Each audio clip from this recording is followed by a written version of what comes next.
If you asked me to point to the exact moment everything turned, I would show you something painfully unglamorous. A Tuesday. Not a promotion, not a windfall, not a red line dashboard or a viral post, just a quiet, repeatable Tuesday where the right things happened whether or not I felt like doing them. Before that day, I chased money with moods. Some weeks I caught a little, most weeks the month caught me. After that day, my calendar did the heavy lifting. This episode is not a list of hacks or a highlight reel, it's the story of the habits that turned anxious months into a machine. They are the least dramatic millionaire habits you'll ever hear, and that's why they work.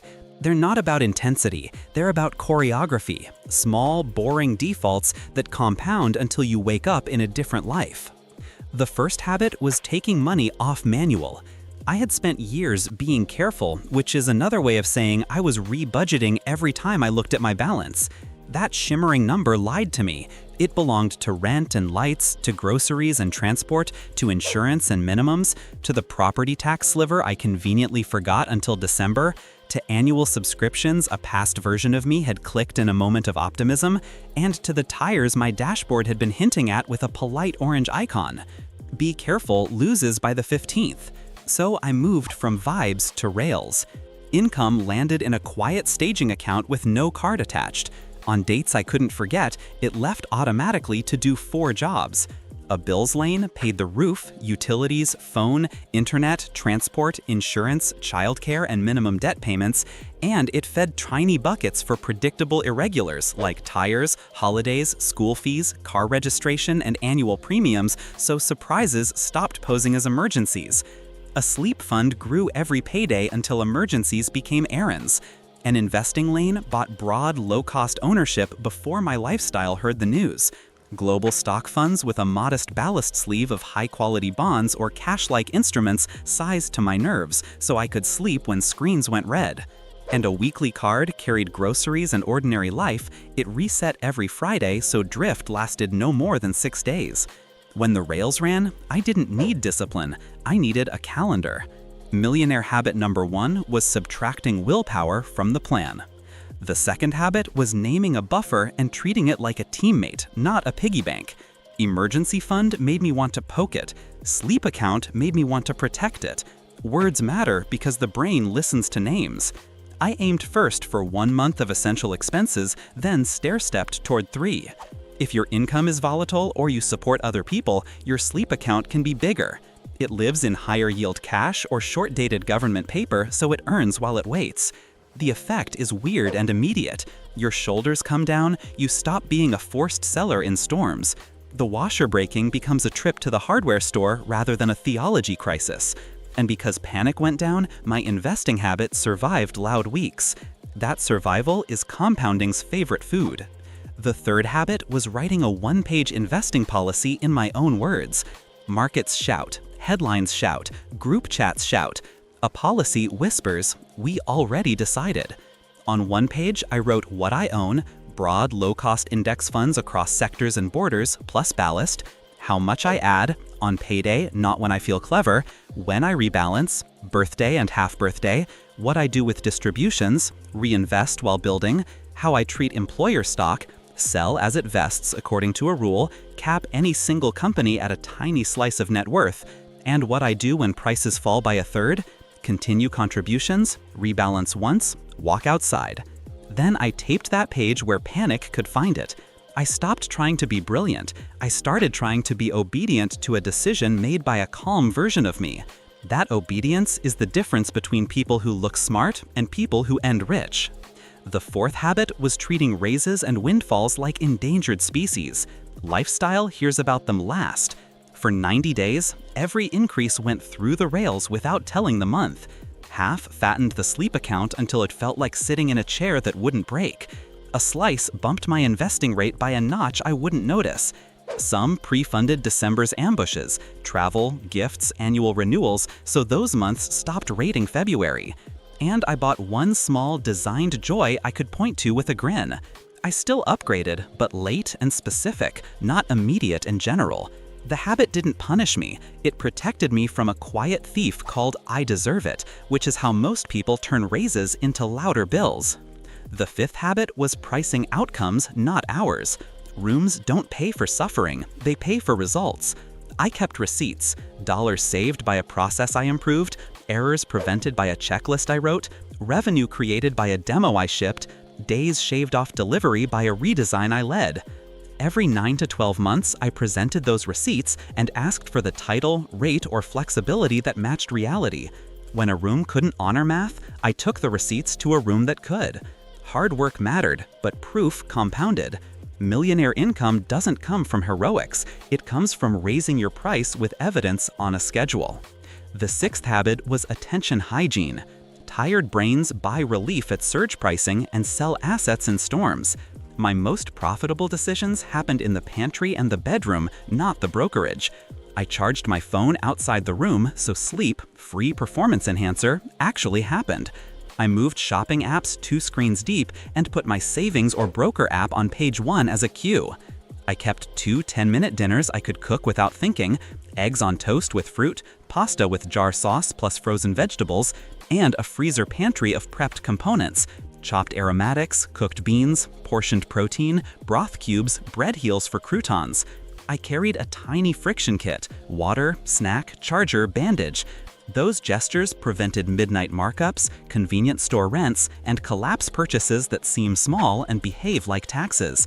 Millionaire habit number 6 was designing rooms where the cheapest choice was the easiest choice most of the time. The 7th habit was weekend choreography. 5 days of structure used to collapse into 2 days of improvisation. Brunch, zigzag errands by car, a mall lap, a we deserve it dinner, and a hungry grocery run. My card called that freedom, my calendar called it a tax. I replaced the freestyle with a ritual. 1 cheap adventure and 1 cheap maintenance block.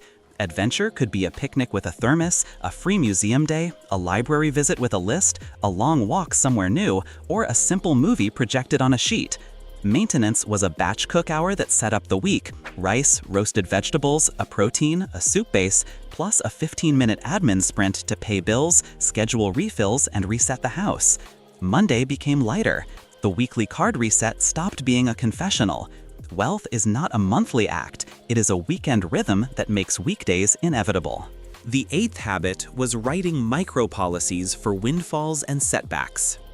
Big decisions made under small stress are cheap. Small decisions made under big stress are expensive. My windfalls policy said, top the sleep account if needed, invest a slice, kill remaining ugly debt, and fund one defined joy I would remember. My setbacks policy said, preserve insurance and minimums, trim the weekly card, keep investing alive at a token level if possible, call lenders early, schedule a review date. When the world got loud, logistics replaced drama. Drama spends, logistics compounds. The 9th habit was right-sizing the loudest costs. The bank's approval was not my budget, it was their appetite. A roof that starved my plan, no buffer, no investing, no ability to replace a water heater without debt, was a museum disguised as an asset. A reliable used car whose term was shorter than its useful life and whose payment fit inside a week that still invested made me feel richer than leather ever could. I learned rituals that stretch miles: tire pressure, oil, filters, and kept a trunk kit so mishaps didn't become tow bells. The day my driveway stopped being my biography was the day my portfolio started being my future. The 10th habit was maintenance as wealth. People think millionaires own nicer things. Sometimes. More often, millionaires own longer-lasting things. Filters, blades, caulk, tire rotation, gutter cleaning, patching a drip before it becomes a ceiling, these are not chores, they are extensions on the life of the assets you already bought. A house you maintain is a partner. A car you maintain is a tool. Maintenance is compounding's quiet cousin. The 11th habit was distribution over decoration. Early on, I wanted my work to look successful. Later, I wanted it to be easy to book and hard to regret. A one-page site that answered real questions beat a perfect brand. Same-day quotes with scope and expiration beat artistic proposals that ate my nights. Invoices on delivery beat chasing accounts payable. A review request with a 5-second link beat hoping someone would tell a friend. If I ran routes, morning kit checks. If I shipped software, a weekly demo. If I taught, a clear learning outcome. The engine was always the same: be easy to find, easy to book, and then deliver exactly what I promised, on time with a smile. Distribution compounded because happy people did my marketing for free. The 12th habit was generosity by schedule, not by guilt. Loud months framed giving as theater. Quiet wealth funded obligations and kindness without friction. I chose an approach: a small, steady percentage, a fixed monthly amount, and a spontaneous help fund, and automated it through Rails.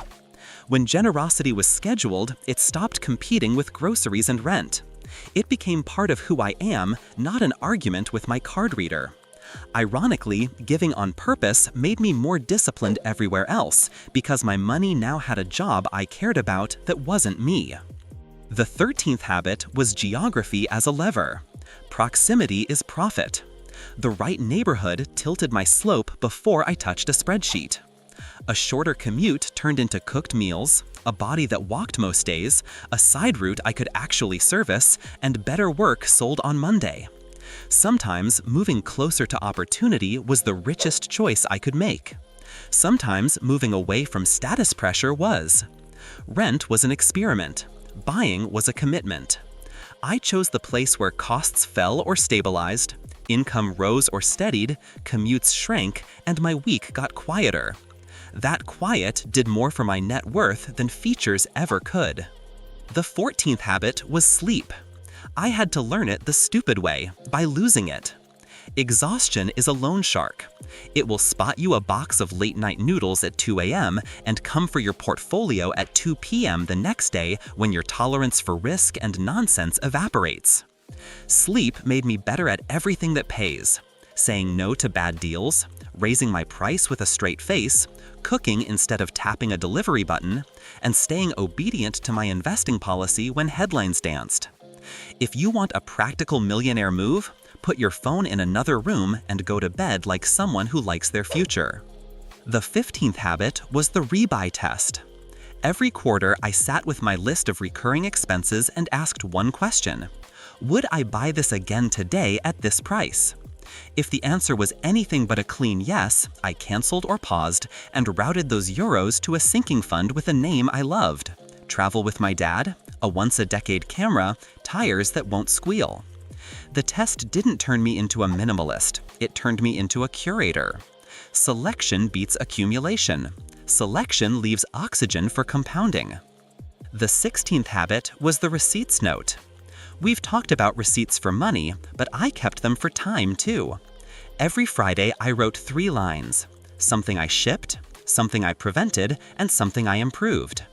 It took 5 minutes and it rewired my brain. Mondays stopped being about dreading inboxes and started being about moving one thing across a finish line. When review season arrived, I wasn't pleading for recognition, I was handing over a ledger.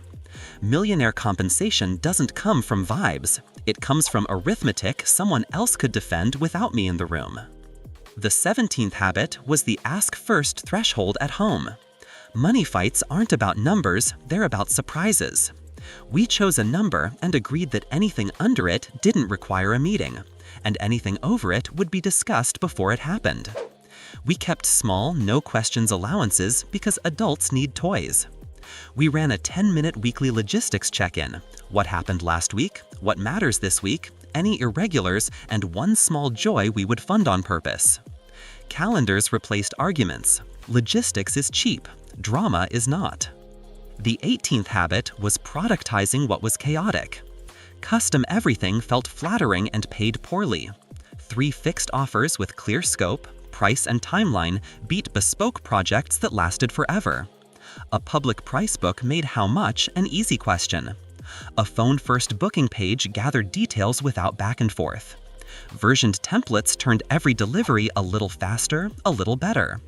When something broke, I added one line to the checklist that would prevent that break next time.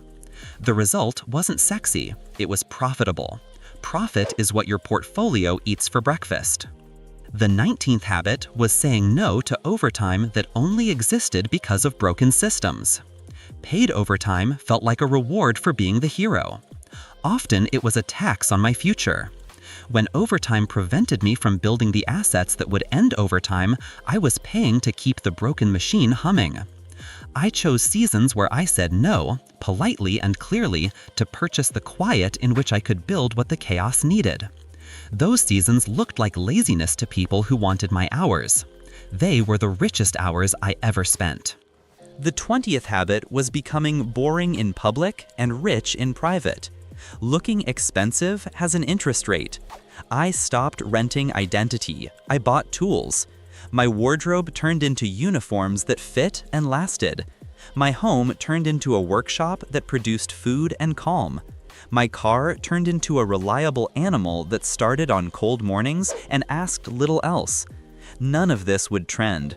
All of it stacked. The world can keep the photo, I'll take the slope. Let me show you what these habits looked like in rooms with real people. A teacher who lived from one account installed rails on a rainy Saturday. Her paycheck hit a staging account. Transfers fired. Bills with tiny buckets for tires, school fees, and travel home.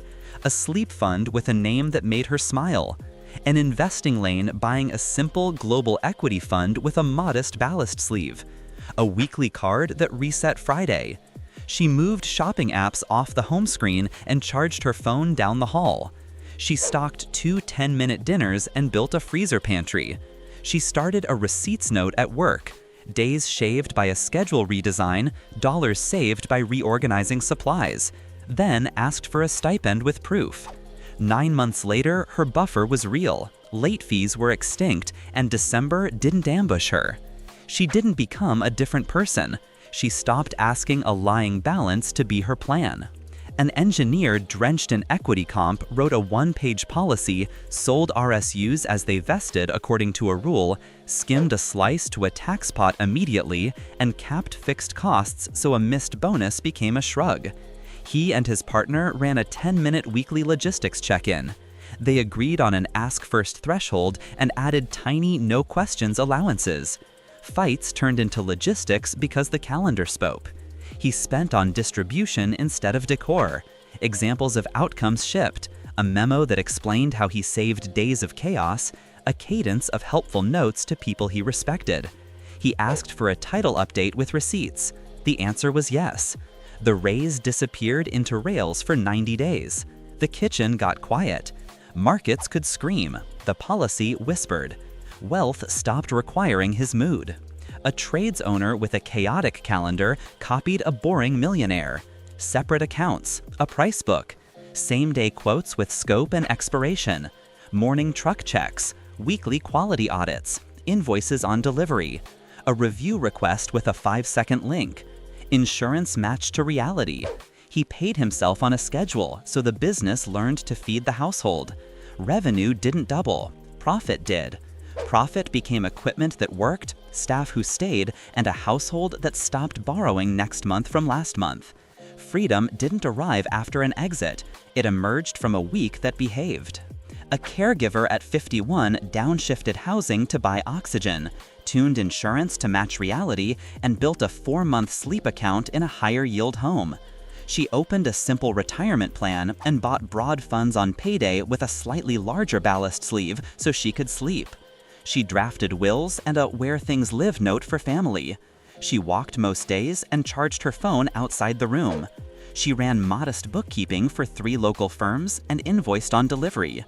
After a year, she wasn't rich, she was resilient. The month no longer won by default.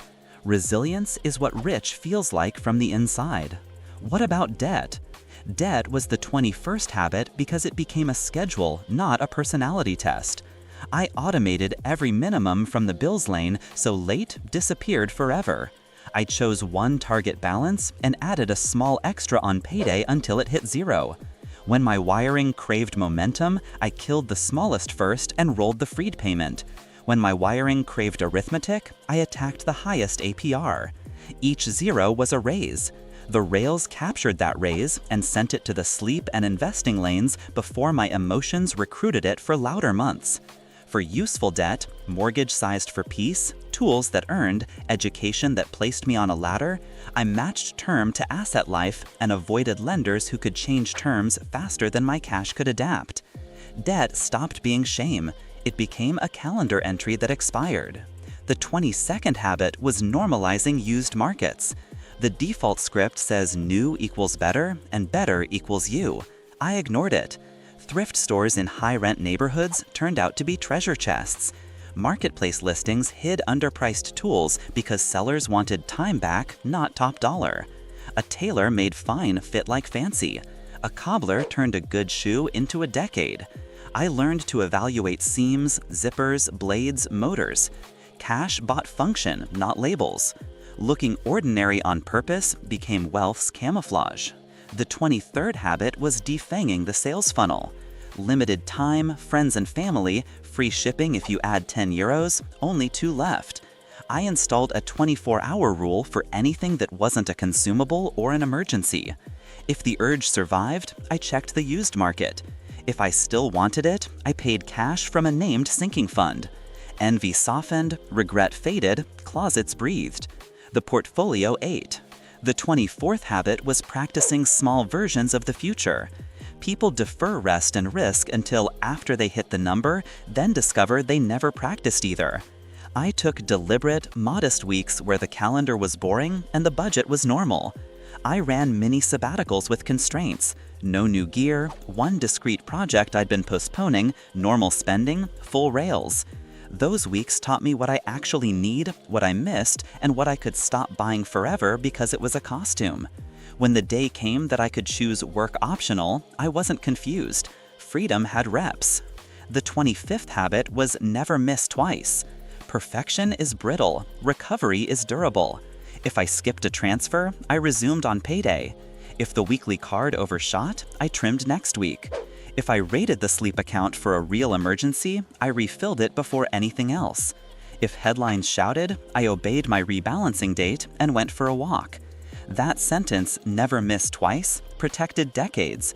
It kept me from the all-or-nothing cycles that keep hardworking people broke and tired. If you're tempted to ask for one habit to start with, I'll give you a ceremony instead. 15 minutes tonight. Rename one bank account, staging, Rails, and route your next paycheck there.